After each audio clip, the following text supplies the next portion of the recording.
气虚在外人眼里挺虚无缥缈的一个单词，但在中医的认知里面是先天的元气和脏腑的经络之气，由肾中精气、脾胃水谷之气和肺中清气等组成，分布在身体的各处。大家好，我是吉米，今天就聊聊气虚的那点事儿。肺气虚，免疫力直线下降。肺气主一身之气，肺气充足，胃气就足，肺能宣发胃气于肌表，让胃气在肌肤的体表运行。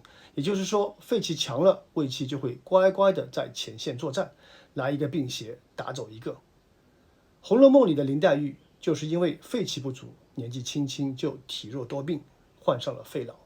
肺气虚的人一般都会脸色苍白，没有光泽、粗糙，皮肤松弛，还会咳嗽无力、落痰，容易发汗且怕风，而且说话细声细气，就像蚊子叫，唱歌高音老是上不去，因为虚，容易气喘，而且在炎热的夏季尤其气短，呼吸上不来。肺气虚的朋友可以取肺经上的鱼际穴、太渊穴、经渠穴。鱼际穴有清肺泻火、清宣肺气的作用，可治疗咳嗽气喘、胸闷胸痛。鱼际穴在拇指根部横纹与腕部横纹的中点处。太渊穴是肺经上的原穴，脉气所大会，博大而深，故名太渊，对咳嗽、气喘等肺气病症特别有疗效。太渊穴位于人体腕掌横纹侧桡侧，桡动脉搏动处。经渠穴是肺经经水流去的渠道，经有经过路径之意，渠是水流之道。按摩经渠穴能够疏通肺经，从而达到调理肺脏的作用。经渠穴的位置，桡骨经突和桡动脉之间的凹陷处。用大拇指按顺时针方向按鱼际穴10分钟，然后再沿着太渊穴往经渠穴的方向搓5分钟，可以有效改善肺气虚的症状。如果有机会艾灸，效果会更好。脾气虚，万病之源。食物里的水谷精微通过脾的运化，就成为水谷精气，我们叫做脾气。脾气虚的人经常是喜欢躺着，懒得说话，四肢没有力气，吃一点点就腹胀，大便稀溏，面色萎黄，身体浮肿，体内的精液不能运化，结果变成了湿。气虚不能固表，常出汗，记忆力差，健忘失眠。脾气虚的朋友可以取脾经上的太白穴和大横穴。太白穴，此穴聚脾经原穴和腧穴于一身，不但对肠鸣、腹泻、腹胀、胃痛、便秘等脾胃病症有很好的效果，而且还能治疗身体的疼痛，是脾经上的重要穴位。太白穴在脚上面，把你的脚放平，顺着大脚趾边缘向下，明显摸到骨头后往下，就可以找到一凹陷处，这就是太白穴。揉太白穴有个方法，就是用大拇指的内侧去多揉它，这样健脾的效果才会好。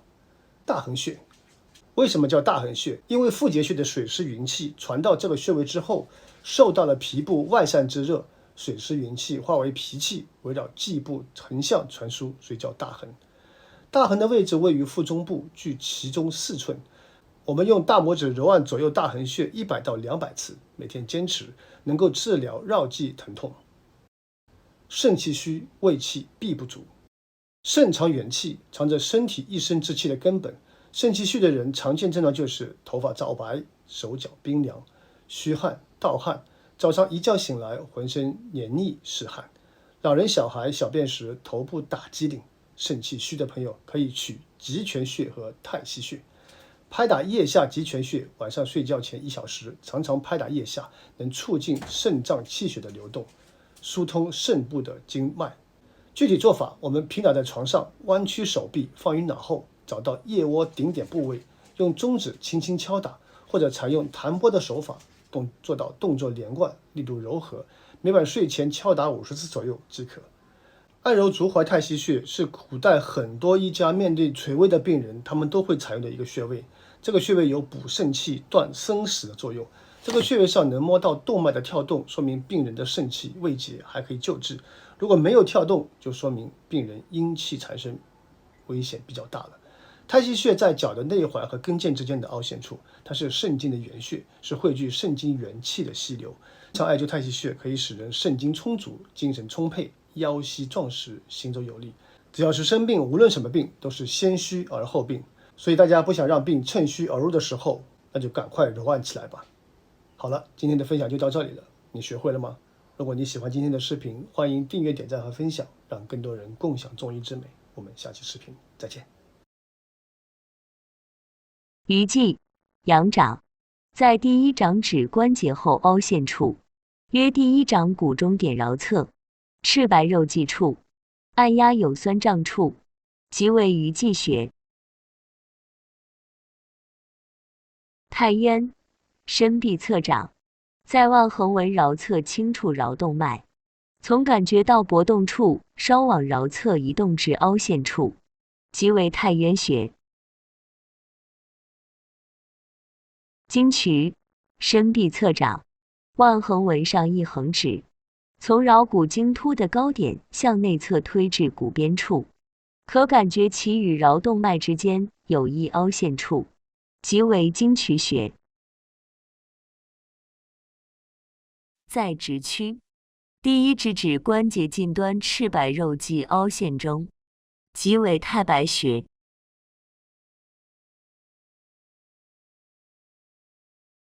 在腹部，当其中旁开4寸处，即为大横穴。极泉，上臂外展，在腋窝顶点处可触摸动脉搏动，按压有酸胀感，即为极泉穴。太溪，在足内侧，由足内踝尖向后推至与跟腱之间的凹陷处，即相当于内踝尖与跟腱之间的中点，按压有酸胀感，即为太溪穴。如果你最近走路时发现头部就会一阵的发晕，肚子胀气，还老是咳嗽，晚上睡觉也咳个不停，去医院看也没查出什么问题，买点止咳药吃也没有太大帮助，这往往是因为肺部有火，又没有得到及时的调理，导致火势蔓延，把整个身体都烧干了，加上气温高，耗气增加，内外耗气严重，所以时常还会伴有胸闷的感觉。大家好，我是金米，今天介绍一个润肺止咳、消炎去火的特效穴——孔最穴。只要坚持一段时间，这个病症就能得到非常有效的调理。气血的交通枢纽站，孔最穴，最早出自针灸甲乙经，属手太阳肺经，是手太阳肺经的溪穴。溪穴就是经络精气最多的地方，所以它是整条经络气血的枢纽，大量气血汇聚于此。在夏天这个气血波动大的季节里面，能最大限度地帮我们控制气血的波动。可以说，它就是我们安然度过夏天的保护伞。它的位置很好找，在手上的尺泽穴与太渊穴的连线上，两穴中间靠近尺泽穴1寸的地方。孔最穴是我们身上最特立独行的一个穴位。为什么这么说呢？因为在我们身体上没有办法找到和孔最2个字中任何一个字有关的穴位。孔最穴，孔指毛孔、孔洞，最是指极致、多的意思。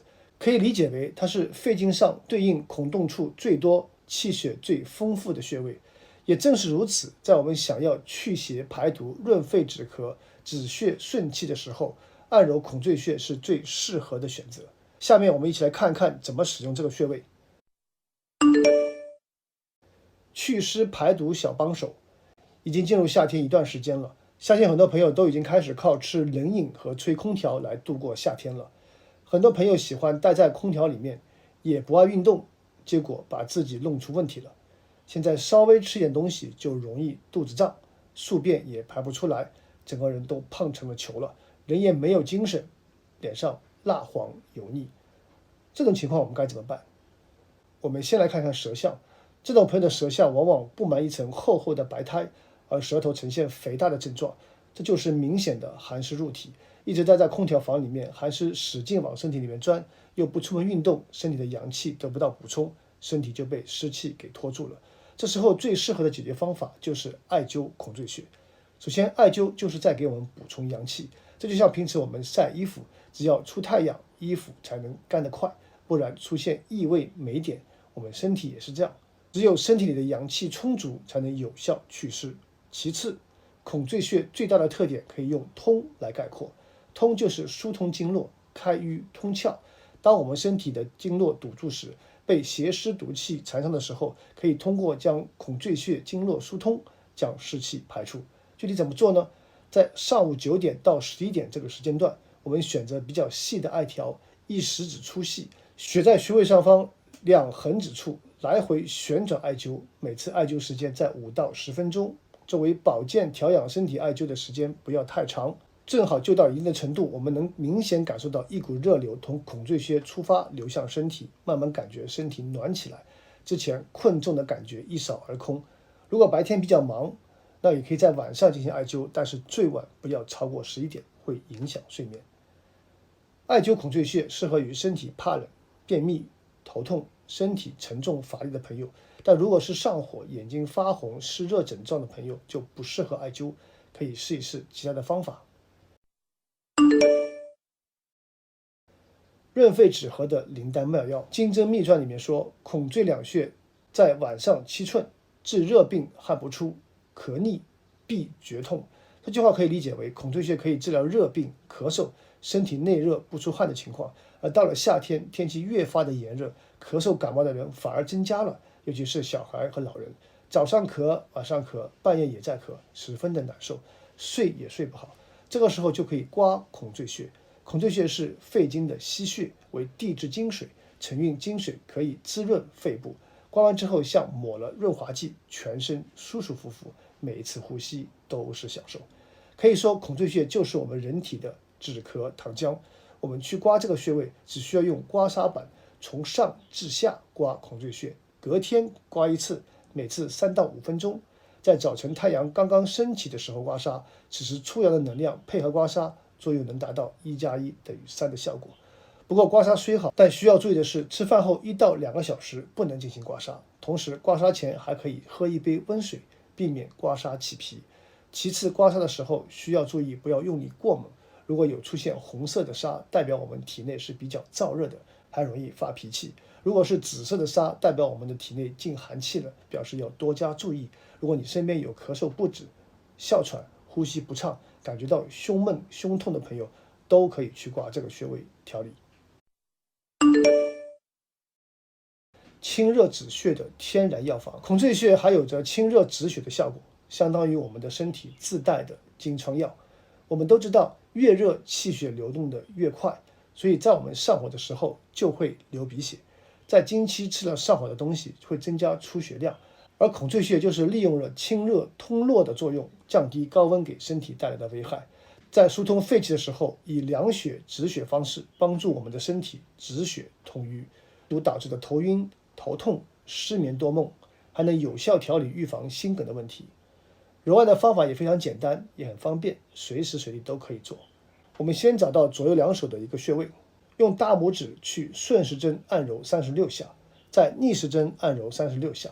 在每次按揉的时候需要用一点力，以按到有酸痛感，但是在自己的承受范围之内为准。按揉完之后，能看到孔最穴的位置是泛着淡淡的红色，感觉到孔最穴的位置也是在微微的发烫，这说明气血慢慢的被疏通了，是正常情况，不用担心。如果是月经不调、月经量比较大的朋友，也可以通过揉按孔最来缓解月经不调。按揉孔最穴相比于服用药物而言，对身体没有任何的副作用，简直就是不花钱的灵丹妙药。好了，今天的内容我们就分享到这里了。如果你喜欢今天的视频，欢迎订阅、点赞和分享，让更多人共享中医之美。我们下期视频再见。